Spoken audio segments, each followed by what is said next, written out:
পিতাই, টকা পইচাৰে সকলোবোৰ কৰিব নোৱাৰি।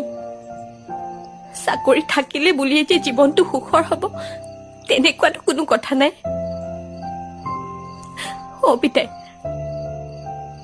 মোক দামী দামী গাড়ীত ঘূৰাব নালাগে, দামী দামী গহনাও পিন্ধাব নালাগে। মই সাধাৰণভাৱে চলিব বিচাৰো। দুবেলা দুমুঠি খাবলৈ নাপালেও কোনো কথা নাই।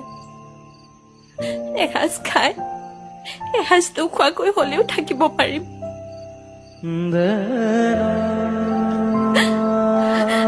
পিতাই, মোক দামী গাড়ীত ঘূৰাব নালাগে। দুয়োৱে হাতত ধৰি এখন চাইকেলতো যাব পাৰিম। আৰু দামী দামী অট্টালিকাতো মোৰ থাকিবলৈ মন নাই। এটা জুপুৰি ঘৰত থাকিও মই মোৰ সপোন